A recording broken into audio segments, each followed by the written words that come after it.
When the facts bend reality, this is beyond plausible. The diary entry described her own burial in perfect detail.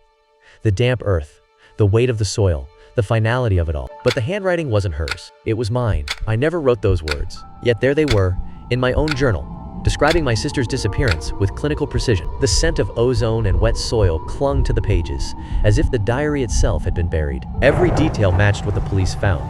The location, the depth, even the strange, sticky residue on the shovel. But I have no memory of writing it, and my sister has been missing for 3 days. The diary was mine. My sister's journal wasn't a chronicle of her life. It was a meticulous blueprint for my own murder, and every chilling instruction was written in my own hand. The backstory. My name is Chloe. This is my sister, Sarah. We were the Archer sisters, Irish twins, born just 11 months apart. Growing up in Willow Creek, we were inseparable, bound by something deeper than blood. Sarah was the star captain of the debate team, destined for Stanford. But that destiny carried a scent of ozone and a weight in the air that clung to our childhood. I was the shadow, the artist, the sensitive one. Our parents. Affection was a finite resource, and Sarah consumed the lion's share, leaving me in the cold, watching from the darkness. Each of her trophies reflected my silent inadequacies, a growing resentment that began as a hairline fracture in our arm. That summer, when I turned 17, the fracture widened into an unbridgeable chasm. A Stanford acceptance letter from Sarah lay on the table, crisp and official, beside a wrinkled community college pamphlet. The air grew thick and metallic as the single, defining truth settled over the room. Sarah got the scholarship. That car became his unwavering pride. I got a pat on the head and a hollow. You'll find your way. The night of her acceptance party, the house pulsed with celebration. I slipped away, the muffled laughter from downstairs feeling like a physical weight. Driven by a quiet, gnawing resentment, I searched. My fingers brushed something under her mattress. A cool, smooth surface. I pulled it free. A pale blue diary, its tiny lock a fragile, mocking barrier against the secrets it promised to hold. I never opened it. Not then. What truly gnawed at me was her secret world. A place where I wasn't welcome. A faint, metallic scent of ozone began to permeate the air, cold and unnatural. Then, a low, resonant drone started to build, vibrating deep in my bones. The atmosphere shifted palpably. Sarah's behavior became unnervingly peculiar. Her gaze lingered far too long, drilling into me with unsettling intensity. She began posing questions that were unnervingly precise. Details no one should have known, delivered with a flat, detached tone. A cold, metallic scent hung in the air whenever she was near, like old coins in damp earth. From doorways and windows I watched, a knot of dread tightening in my chest with each silent observation. Chloe would laugh off my questions, calling it research for her crime novel, but she kept asking where I'd go to disappear, about my favorite hiking trails. Her inquiries grew more intimate. If I ever felt truly alone in those woods, the damp scent of pine needles and distant ozone clung to each conversation, making my skin prickle. My sketchbook vanished for 7 days. When it returned, new pages had been added. The drawings were frantic, rough depictions of Pine Ridge Forest, my sanctuary, but distorted. The trees were contorted, and among the roots, the paper showed a shallow, open grave. The scent of damp earth and decay seemed to seep from the pages themselves. I thought I'd drawn them in some fugue state.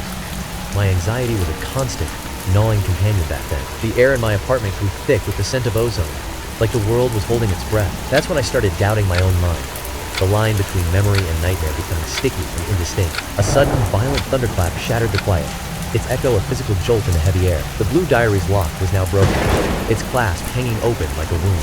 Sarah was the catalyst. My boyfriend Mike. At a bonfire, she pulled him aside, her expression grave. I watched her, deadly serious, pointing first at me, then toward the dark trees beyond the fire's glow. Mike returned pale, his hands trembling slightly, and refused to tell me a single word she'd said. That night, I slipped into her room. The flimsy lock on the blue diary snapped with a brittle crack. The pages smelled faintly of ozone and dried ink as I began to read. What I discovered there turned my breath to ice in my lungs. Entry: July 14th. Chloe's sanctuary was the abandoned logging clearing in Pine Ridge, beyond the creek. She went there to paint, completely cut off from the world.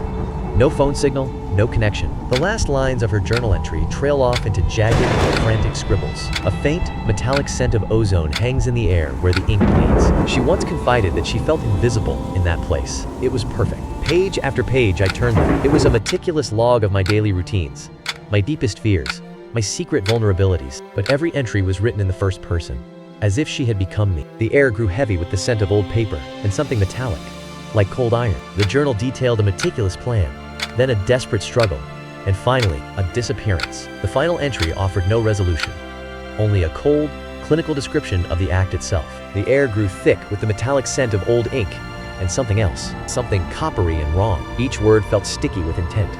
A whispered confession that left the room feeling violated and watched. The shovel's weight felt like a guilty conscience in his hands. Each thud of soil hitting something solid beneath was a confirmation he didn't want. Then he saw it. The journal page. The date scrawled for tomorrow, now lying in the disturbed earth. A metallic scent rose with the grave's chill, and the world seemed to hold its breath. Rain lashed the windshield as Chloe drove through the night, her headlights slicing through the downpour. I confronted her in the kitchen, the air thick with tension. I threw the diary at her feet, the sound of leather hitting tile echoing in the silence. "What is this, Sarah?" My voice was low, edged with a dread I couldn't name. "A fantasy? Are you planning to kill me?" She didn't deny it. She just smiled this empty, pitying smile. "Oh, Chloe, you still don't get it. Read it again. Look at the handwriting on the last 5 entries. The final, grisly entries. The script grows sloppier, frantic, but the hand that wrote them remains unmistakable." I stared at the frantic sketches in my journal, the diary entries scrawled in my own hand. The damp, metallic scent of old ink filled my nostrils as the horrifying truth settled in my bones. My own mind, fractured by jealousy and paranoia, had meticulously crafted the blueprint for my sister's crime. In some dissociative fugue, I had become the architect of her nightmare. I was the monster in my own story. Sarah takes a step forward, her eyes filled not with hate, but with a terrible, guarded resolve. Her voiceover is calm and chilling. "I found your sketches, Chloe. I read the pages you've hid. I've been following your plan for weeks, trying to figure out how to stop you, or how to stop myself." A metallic tang of ozone and rot filled the air, sharp and suffocating. The cold, damp press of a hand clamped over their mouth, silencing a scream.